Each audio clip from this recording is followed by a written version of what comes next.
आज चाहिँ हाम्रो घरमा के बनिरहेको छ भनेर हजुरहरूले देखेर पनि थाहा पाइसक्नु भएको छ र अन्दाजा पनि लगाइसक्नु भएको छ। So hello everyone, good morning, स्वागत छ मेरो मिनी ब्लगमा। अनि हजुरहरू सन्चै आरामै हुनुहुन्छ होला। अनि यो चाहिँ बर्खा मासको चिसो झरीमा चाहिँ हामीले आज मोमो खाने विचार गऱ्यौँ।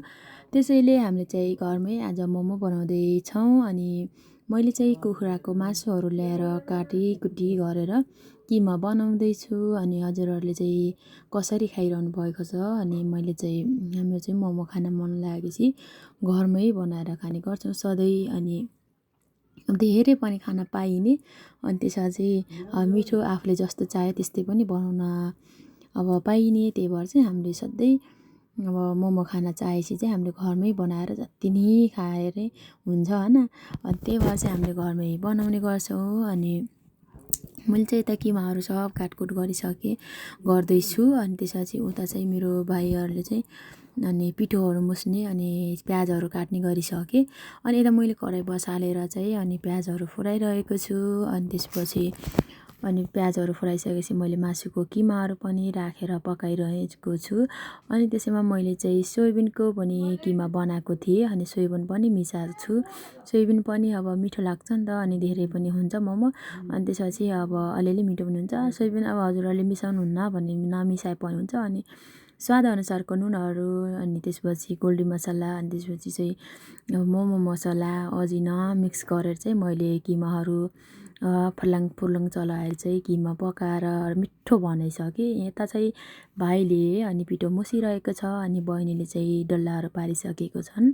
मैले चाहिँ मोमोहरू बेलेर पनि तयार बनाइसकेँ भाँडोमा। अनि हामीले चाहिँ बहिनीले अब डल्लाहरू बनाउँदैछन्। अनि मैले चाहिँ आगो फु फुक्दै मैले चाहिँ मोमो स्टिम गर्दैछु। मोमो चाहिँ स्टिम गरेको यस्तो मिठो बासना आएको थियो, भोकले झन् अगाडि अब ताकिरहेको थियो। अनि त्यसैमा चाहिँ मैले यता पकाएको पनि देखाएँ। अलिअलि चाहिँ अब पकाएर एक भान चाहिँ उतारिसकेको थियौँ। यता आएर फेरि मैले अब मोमोको डल्लाहरू फेरि सुरु गर्न पऱ्यो भनेर फर्लङ फुर्लुङ गराउँदै, त्यति राम्रो त गराउन आउँदैन, तर पनि चाहिँ मैले अब मोमो बनाएको भइरहेको भएर चाहिँ अब बिस्तारै बिस्तारै सिकिन्छ। अनि मैले चाहिँ गोला डल्ला बनाएको छु, त्यति राम्रो चाहिँ छैन। अनि आफूलाई चाहिँ अब खान लायक र अनि मिठो भए चाहिँ हुन्छ, राम्रो भएर मात्रै भएन। अनि मैले चाहिँ यता डल्लाहरू बनाइसकेर अनि फेरि स्टिम गर्नलाई चाहिँ रेडी बनाइसकेको छु। अनि हामीले चाहिँ आज धेरै बनाएको, अब खाना फेरि परिवार पनि धेरै ठुलो छ नि त। अनि ठुलो परिवारलाई चाहिँ धेरै बनाउनु पर्छ। अनि यो चाहिँ बहिनीले बनाएको, बहिनीको चाहिँ लाम्चो लाम्चो खालको छ, अनि मेरो चाहिँ गोलो गोलो डल्ला छ। अनि बहिनीले पनि बनाउँदा बनाउँदै बिस्तारै बनाइसकेँ। अनि त्यसपछि यहाँ चाहिँ भाँडा हामीले चाहिँ मोमो पाक्नुभन्दा पहिले भाँडाहरू धोएर रेडी पारिसक्यौँ। अनि अब यता चाहिँ मोमोहरू पाकेर पनि तयार भयो। हामी चाहिँ भागबिला लगाएर खान थालेको।